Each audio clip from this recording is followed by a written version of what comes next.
Antes de que te cuente esta historia, necesito que escuches algo muy importante. Un hombre murió en silencio, completamente solo, en una cama de hospital, mientras sus 3 hijos estaban en casa celebrando que pronto recibirían su herencia, y lo que ese hombre dejó atrás no era dinero, no era tierra, no era ninguna propiedad. Era algo mucho más aterrador. Algo que destruyó a sus hijos de una manera que ninguna maldición del mundo hubiera podido lograr. Y cuando termines de escuchar esta historia, entenderás por qué hay padres que no necesitan gritar, no necesitan llorar, no necesitan suplicar. Porque los padres más sabios simplemente esperan y planifican y guardan silencio hasta el momento exacto en que sus palabras puedan causar el mayor daño posible. Don Aurelio Montoya tenía 74 años cuando su corazón comenzó a fallar, y lo sabía desde hacía 3 años. Desde el día en que el médico le dijo con voz tranquila que tenía una enfermedad cardíaca progresiva y que le quedaban entre 2 y 4 años de vida si tenía cuidado, y don Aurelio escuchó esas palabras sentado solo en la consulta del médico porque ninguno de sus hijos había querido acompañarlo, porque ese día Rodrigo, su hijo mayor, tenía una reunión de negocios que no podía cancelar, y Valentina, su hija del medio, estaba en un viaje con su esposo, y Mateo, el menor, simplemente no respondió las llamadas, y don Aurelio tomó un taxi solo hasta su casa. Se sentó en el mismo sillón donde había sostenido a sus hijos cuando eran bebés, y en lugar de llorar, en lugar de llamarlos y suplicar su compañía, hizo algo que nadie esperaba. Sacó un cuaderno y comenzó a escribir. Y lo que escribió en ese cuaderno cambiaría el destino de toda su familia para siempre. Aunque en ese momento ninguno de sus hijos tenía la menor idea de lo que su padre estaba tramando. La vida de don Aurelio no había sido fácil, pero había sido digna, y esa dignidad era lo único que sus hijos nunca entendieron ni valoraron. Porque don Aurelio había llegado a la ciudad a los 19 años desde un pequeño pueblo en el interior del país, con nada más que una maleta gastada y 20 pesos en el bolsillo. Y había trabajado durante 50 años construyendo una pequeña empresa de materiales de construcción, que con el tiempo se convirtió en algo grande, algo real, algo que valía millones. Y cada ladrillo de esa empresa estaba cimentado en el sacrificio de un hombre que nunca tomó vacaciones en los primeros 15 años de trabajo, que comía en el escritorio para no perder tiempo, que se levantaba a las 4 de la mañana cuando los demás dormían, y que hizo todo eso no por él mismo, sino por sus hijos, por los 3 hijos que había tenido con Carmen, su esposa, que murió de cáncer cuando Mateo tenía apenas 8 años, y desde ese día don Aurelio fue padre y madre al mismo tiempo, llevó a sus hijos al colegio, los ayudó con las tareas, cocinó para ellos. Los abrazó cuando lloraban de noche por extrañar a su mamá, y los vio crecer y convertirse en adultos, sin imaginar siquiera que esos mismos adultos un día iban a mirarle a los ojos y a tratarle como si fuera una carga. Pero eso llegó, y llegó de la forma más silenciosa y cruel, no de golpe sino poco a poco, como una enfermedad que avanza sin que uno se dé cuenta hasta que ya es demasiado tarde para curarla. Y empezó cuando Rodrigo, el mayor, cumplió 40 años, y de repente comenzó a hablar de la empresa familiar, como si fuera suya, como si los años de trabajo de su padre fueran simplemente el pasado y el futuro le perteneciera a él, y empezó a llegar a las reuniones de negocios sin avisar, a tomar decisiones sin consultar, a presentarse ante los clientes como el director, cuando su padre todavía era el dueño absoluto. Y cuando don Aurelio le llamó la atención con calma, Rodrigo lo miró con una expresión que el padre nunca olvidaría. Una mezcla de impaciencia y condescendencia, como si estuviera hablando con un niño, y le dijo que él ya era viejo, que era hora de descansar, que dejara las cosas en manos de alguien más joven. Y esas palabras cayeron sobre don Aurelio como una piedra fría, pero él no respondió, solo asintió y guardó silencio, porque don Aurelio llevaba 70 años aprendiendo que el silencio, cuando se usa en el momento correcto, es el arma más poderosa del mundo. Y luego estaba Valentina, la del medio, que había heredado la inteligencia de su padre, pero la había usado de una manera que él nunca esperó, porque Valentina era encantadora cuando quería algo y completamente invisible cuando no lo necesitaba, y desde que se casó con Hernán, un hombre de familia adinerada que miraba a don Aurelio con apenas disimulada superioridad, Valentina comenzó a visitar menos, a llamar menos, a aparecer solo en las fechas importantes como el cumpleaños de su padre o en Navidad, siempre con sonrisas perfectas y abrazos calculados y preguntas cuidadosas sobre cómo estaba la empresa, y si papá había pensado en hacer un testamento pronto. Y don Aurelio escuchaba esas preguntas con ojos de padre y corazón de anciano sabio.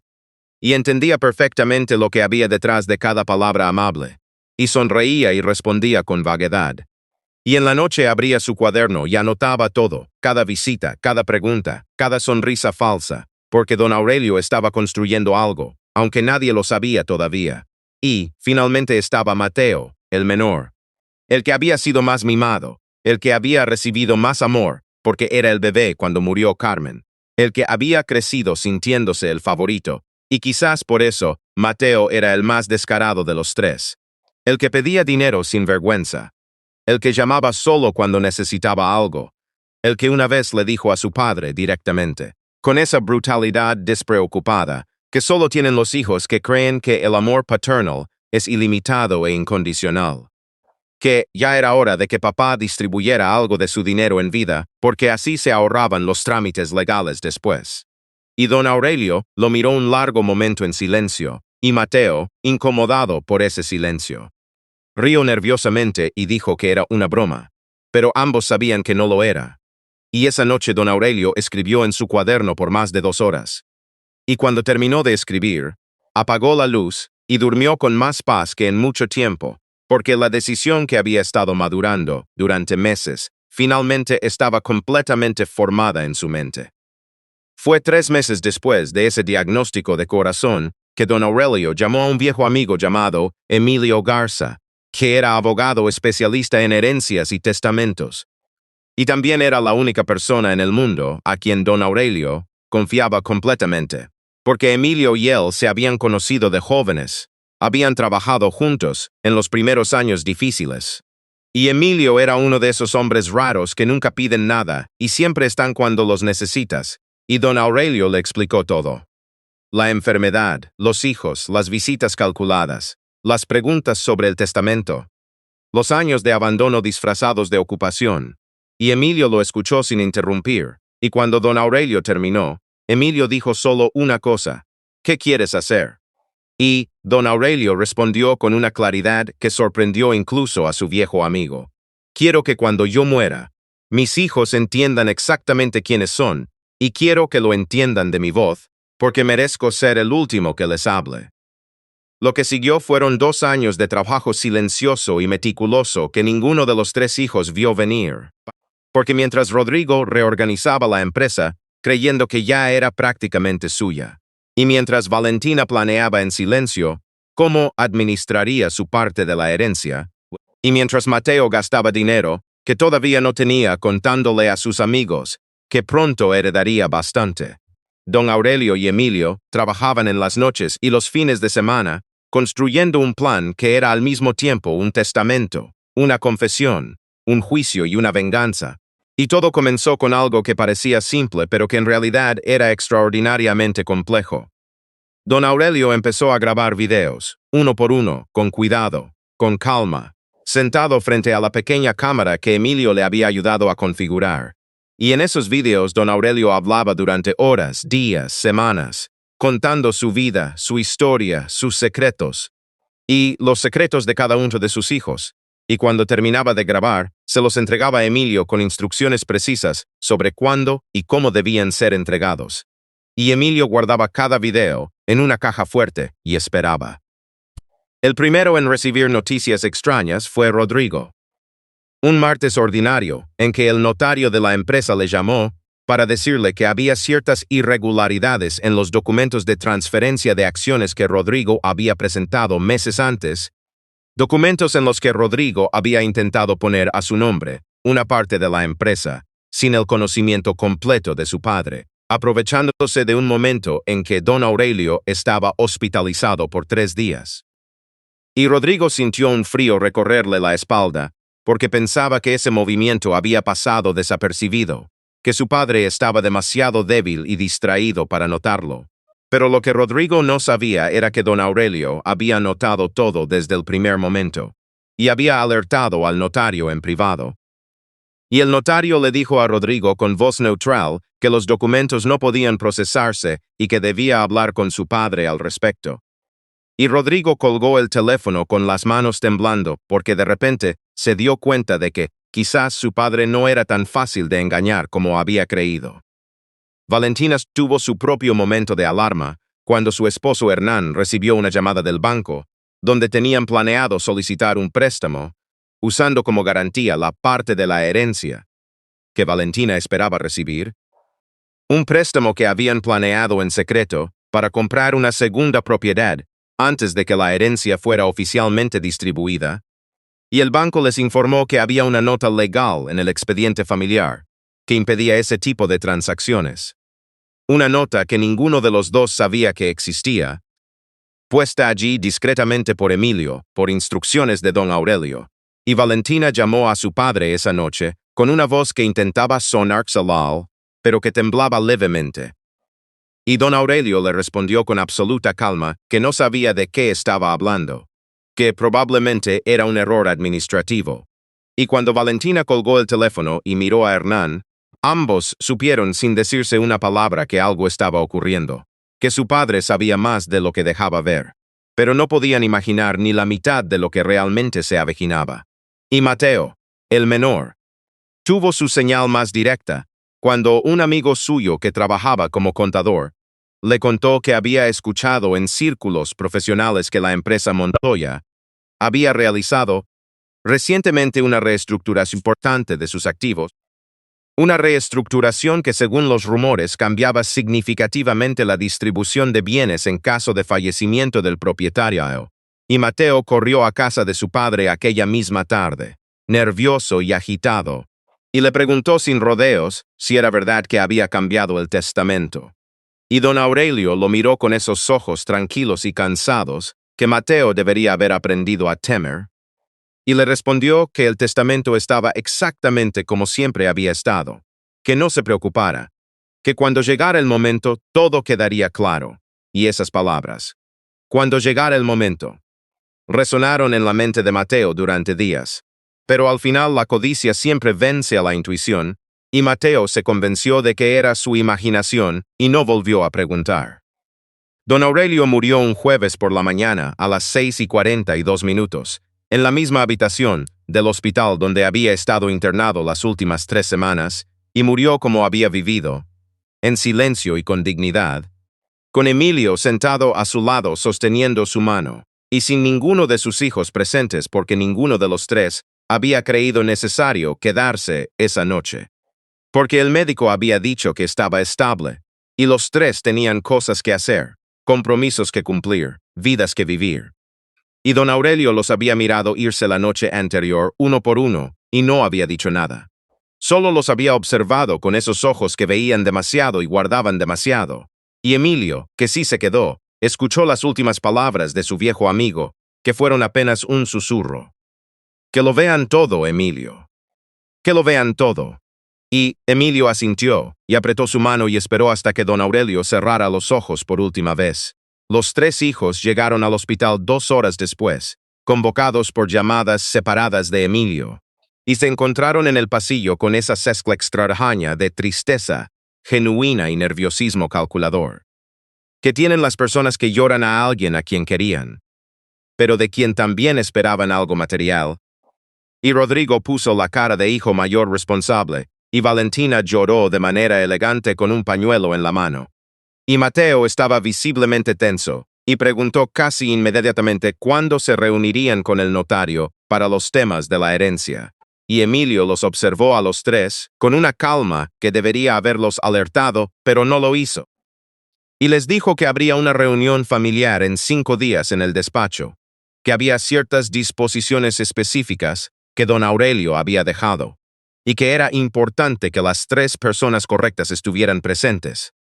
Y los tres asintieron sin preguntar demasiado, porque cada uno en su mente ya estaba planificando qué haría con lo que creía que iba a recibir. Los 5 días siguientes fueron los más incómodos que los 3 hermanos habían pasado juntos en años, porque de repente tenían que estar en la misma casa organizando el funeral y los trámites, y la tensión entre ellos era palpable porque cada uno sospechaba de los otros dos. Rodrigo sospechaba que Valentina había hablado con su padre en privado para asegurar una parte mayor. Valentina sospechaba que Rodrigo había manipulado documentos de la empresa en su favor. Y Mateo sospechaba de los dos mayores. Y al mismo tiempo guardaba su propio secreto que era que meses antes había hablado con un abogado sobre la posibilidad de impugnar el testamento si no le favorecía. Y en esos 5 días ninguno de los 3 durmió bien, y ninguno habló honestamente con los demás. Y la casa de don Aurelio, que había sido construida con amor y sacrificio, respiraba ahora un aire de desconfianza y codicia habría partido el corazón del hombre que la construyó, si ese corazón no hubiera dejado ya de latir. El día de la reunión llegó con un cielo gris y una lluvia fina que golpeaba las ventanas del despacho de Emilio.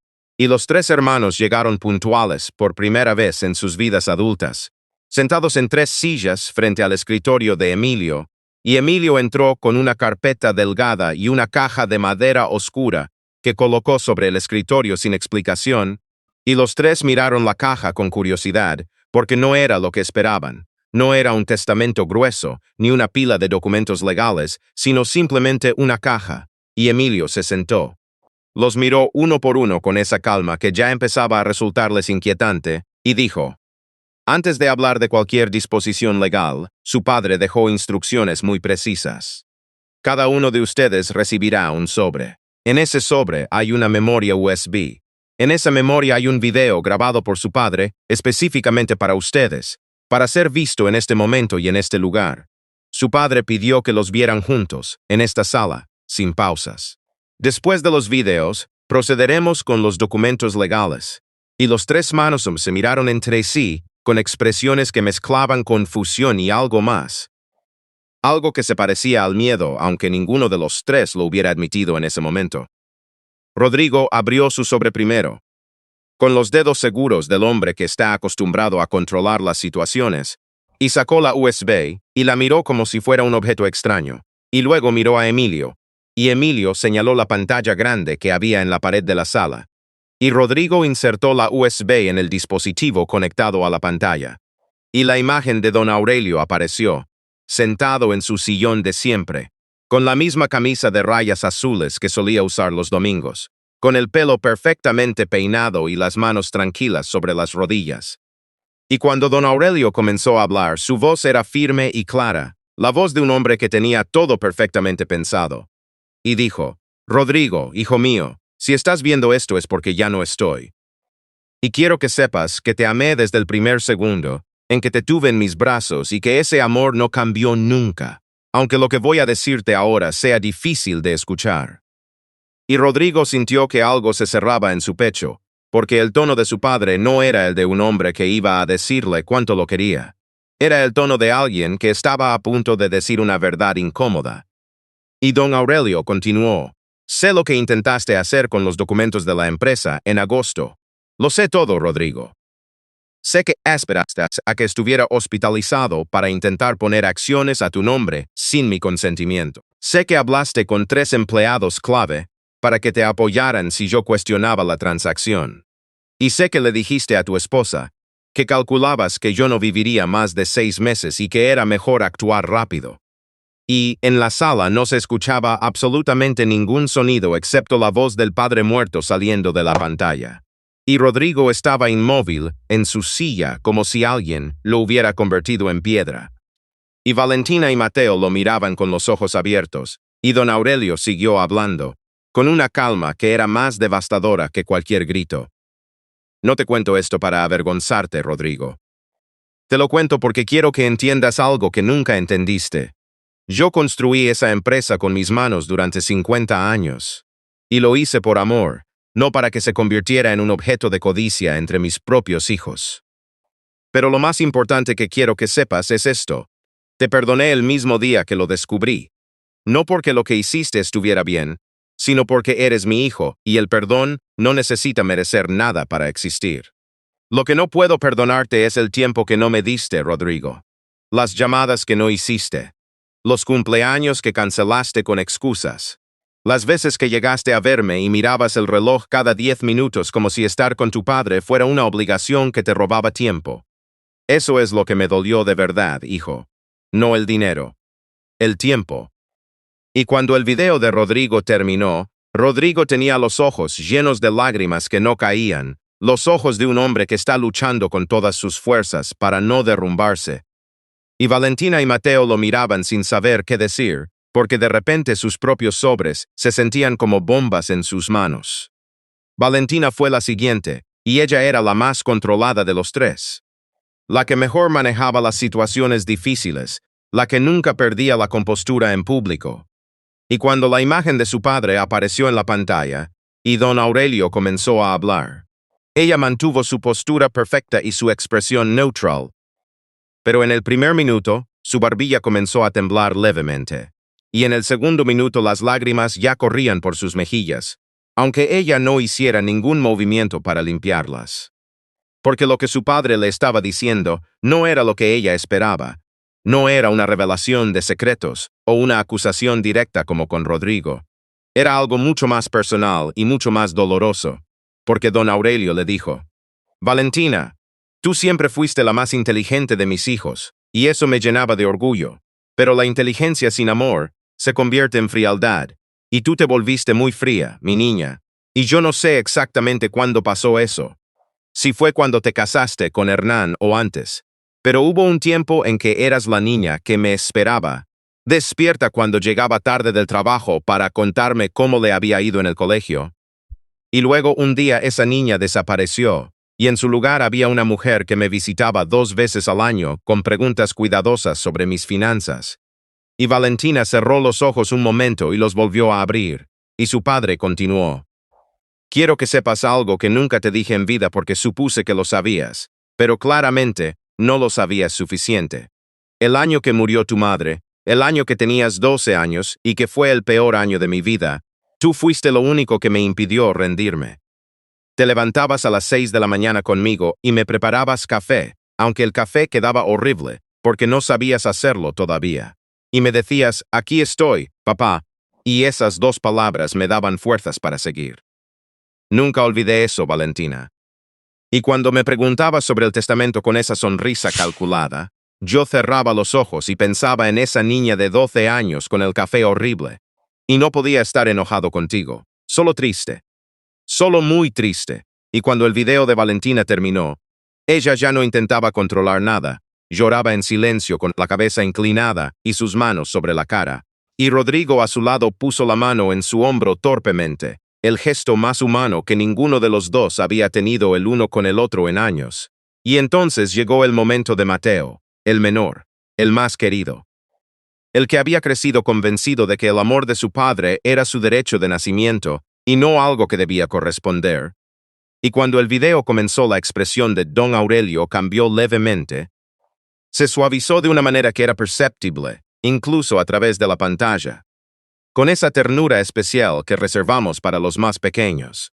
Y Mateo sintió ese amor antes de que su padre dijera una sola palabra, y ese sentimiento lo golpeó con una fuerza que no esperaba porque llevaba años, convenciéndose de que no necesitaba el amor de su padre, de que era un adulto independiente, de que las cosas materiales eran lo que importaba.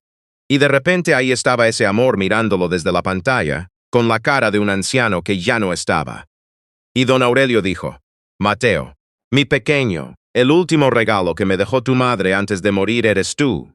Y necesito que entiendas que nunca en mis 74 años de vida he amado nada con la intensidad, con que te amé a ti desde el primer segundo que te tuve en mis brazos. Y Mateo aspiró aire con un sonido que no era llanto todavía, pero estaba a punto de serlo, y su padre continuó: Y precisamente porque te amé tanto es que lo que voy a decirte ahora me costó más trabajo escribirlo que todo lo demás. Mateo, sé que hablaste con un abogado para impugnar mi testamento antes de que yo muriera. Sé que le dijiste a ese abogado que yo no estaba en plena capacidad mental para tomar decisiones. Sé que le dijiste a varios amigos que tu padre era un viejo terco, que no entendía el mundo moderno, y que cuando murieras lo primero que harías sería vender la empresa, porque tú no tenías tiempo para ese tipo de negocios. Y Mateo sintió que el mundo se movía debajo de sus pies, no porque hubiera sido descubierto, sino porque escucharlo de la boca de su padre, con esa voz tranquila y llena de amor herido, era incomparablemente peor que cualquier confrontación directa, y don Aurelio dijo, no me enojé, Mateo, me partí el corazón, porque yo sabía que en algún lugar dentro de ti seguía existiendo el niño que dormía en mi pecho cuando tenía miedo por las noches, y que me decía que de grande quería ser como yo, y ese niño merece más que el adulto en que te convertiste, y yo sé que todavía está ahí, y lo único que te pido es que lo busques, que lo encuentres. Que seas más ese niño y menos esta versión de ti mismo que crees que necesitas ser para sobrevivir en el mundo. Y el video terminó y Mateo estaba llorando con un llanto de niño, con los hombros sacudidos y los puños apretados. Un llanto que venía de 20 años atrás, de todos los momentos en que debería haber llamado a su padre y no lo hizo, de todas las visitas que inventó excusas para no hacer, de todo el amor que había desperdiciado, creyendo que siempre habría tiempo después. La sala estuvo en silencio varios minutos, un silencio muy diferente al que había reinado cuando entraron. No era el silencio tenso de personas que esperan noticias sobre dinero, sino el silencio pesado de personas que acaban de ver algo de sí mismas que no pueden desnegar. Y Emilio los dejó estar en ese silencio el tiempo que necesitaron. Y cuando finalmente Rodrigo levantó la vista y preguntó con voz ronca, ¿y el testamento?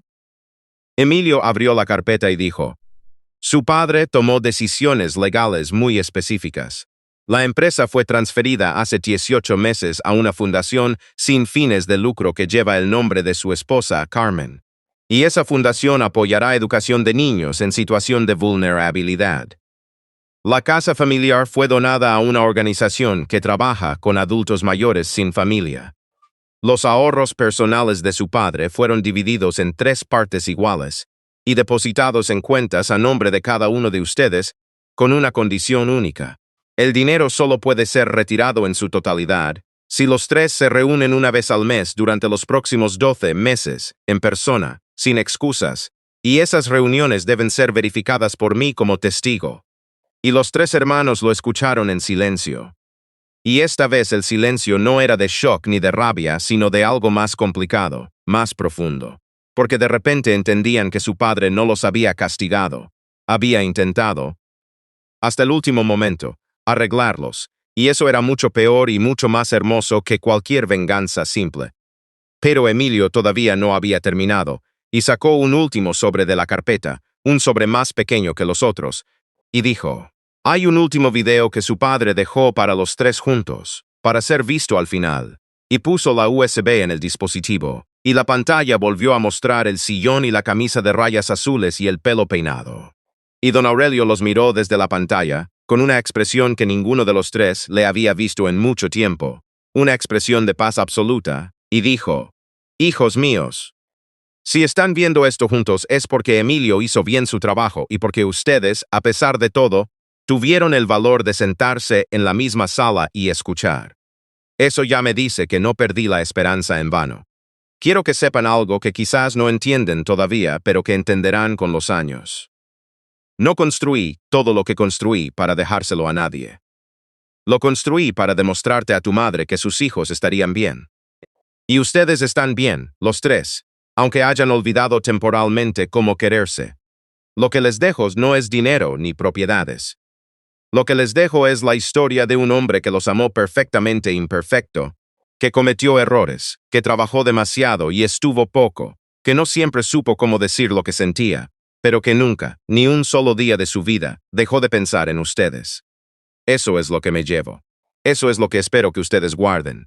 Cuídense los unos a los otros, que en este mundo frío el único calor verdadero que existe es el de la propia sangre. Los amo. Siempre los amé. Los amaré desde donde sea que esté. Y el video terminó, y la pantalla quedó negra, y en el despacho de Emilio Garza, en una tarde lluviosa de noviembre, 3 hermanos adultos que llevaban años siendo extraños, el uno al otro se miraron por primera vez con los ojos, sin máscaras, sin cálculos, sin agendas, solo con el dolor limpio de las personas que acaban de entender todo lo que perdieron y que todavía tienen tiempo, apenas, de no perder lo que queda. Y Rodrigo extendió la mano y Valentina la tomó, y Mateo puso su mano sobre las dos, y nadie dijo nada porque no había palabras para ese momento. Y afuera seguía lloviendo sobre la ciudad que don Aurelio Montoya había llegado a conquistar 50 años antes, con una maleta gastada y 20 pesos, y un corazón que nunca, hasta el último latido, dejó de amar a esos tres hijos que no siempre supieron merecerlo.